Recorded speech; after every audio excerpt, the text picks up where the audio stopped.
Hello friends, வணக்கம். இன்னைக்கு வந்து வைரலா ஒரு வீடியோ போயிட்டு இருக்கு. அத நானும் பார்த்தேன். ஒரு அட்வொகேட் வந்து ஸ்லீவ்லெஸ் போட்டுட்டு, ஒரு டீசென்டான உடை தான்.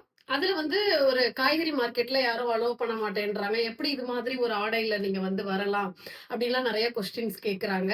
அது ரொம்ப சர்ச்சையா போயிட்டு இருக்கு. இத வந்து கொடி தூக்குற விதமா, கலாச்சாரத்த காப்பாத்துற விதமா நெறைய பேரு இத பத்தி பேசுறீங்க. ஆனா கலாச்சாரத்த பத்தி நம்ம பேசுறதுக்கு நம்ம தான் அத அலோவ் பண்ணணும்னு நான் இங்க சொல்ல வரேன். ஆடை வந்து ஆபாசமா இருக்குதான்றத தான் இங்க நம்ம பேசணும். ஏன்னா, ஒரு ஆடை கண்ண உறுத்துற மாதிரியான, முகம் சுளிக்கக்கூடிய மாதிரியான ஒரு ஆடை அணிவது தான் தவறு. கண்டிப்பா இன்னைக்கு எத்தன ஆன்டீஸ் நான் எல்லாரையும் சொல்ல வரல. எத்தனை திருமணமான பெண்கள் ஒழுங்கா புடவைய கட்டுறீங்க. அப்போ அரைகுறையா புடவைய கட்டுறவங்களையும் அந்த சூப்பர் மார்க்கெட்லயோ, இல்ல காய்கறி மார்க்கெட்லயோ உள்ளார விடக்கூடாது தான் இல்லையா?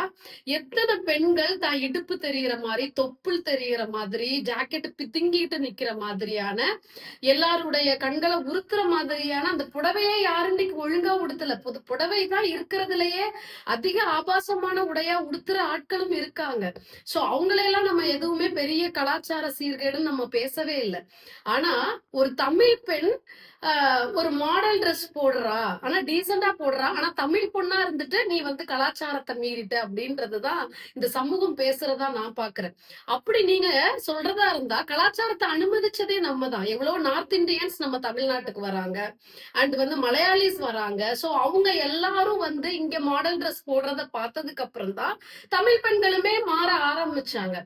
அப்படி பார்த்தோம் அப்படின்னா இன்னைக்கு நம்ம பேரண்ட்ஸ் எல்லாருமே பிள்ளைகளை ஒரு முத்த காட்சிகள் நிறைந்த தமிழ் படங்கள் வந்து முழுக்க முழுக்க ஹீரோயின்ஸ் வந்து அரைகுறை ஆடையோட தான், கவர்ச்சியான ஆடையோட தான் தமிழ் படங்கள்ல வராங்க. இன்னைக்கு அதே ஒரு சூப்பர் மார்க்கெட்ல ஒரு நயன்தாரா ஸ்லீவ்லெஸ் போட்டுட்டு போயிருந்தா யாரும் கொஸ்டின் கேட்க மாட்டீங்க. ஒரு விஐபி பொண்ணு நிறைய பணம், நிறைய வந்து செல்வந்தரா இருக்காங்க அப்படின்னா அவங்கள யாரும் கொஸ்டின் கேட்க மாட்டீங்க. ஆனா ஒரு நார்மலா ஒரு மிடில் கிளாஸ் பொண்ணு தன்னை கொஞ்சம் ஒரு மாடர்னா காமிச்சுக்க விரும்புறா. இப்ப உள்ள ட்ரெண்டிங்க்கு தகுந்த மாதிரி டீசெண்டா ட்ரெஸ் பண்ணா கூட அவ இன்னும் கொஞ்சம் கலர் கம்மியா இருக்கா அப்படின்னா அவ்வளவுதான்.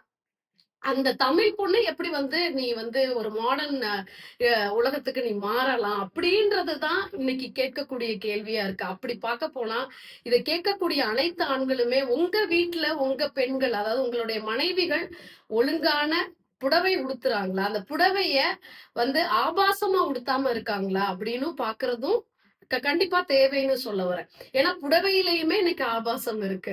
அப்ப ஆடைய நம்ம சரி பண்றோம்ன்ற பேர்ல, கலாச்சாரத்தை பத்தி நம்ம பேசுறோம்ன்ற பேர்ல இன்னைக்கு கலாச்சாரத்தை மீறதே நம்ம தானே. நம்மளும் தான் நம்ம பிள்ளைகளை அழைச்சிட்டு போய் அசிங்கமான படங்களை காமிக்கிறோம்.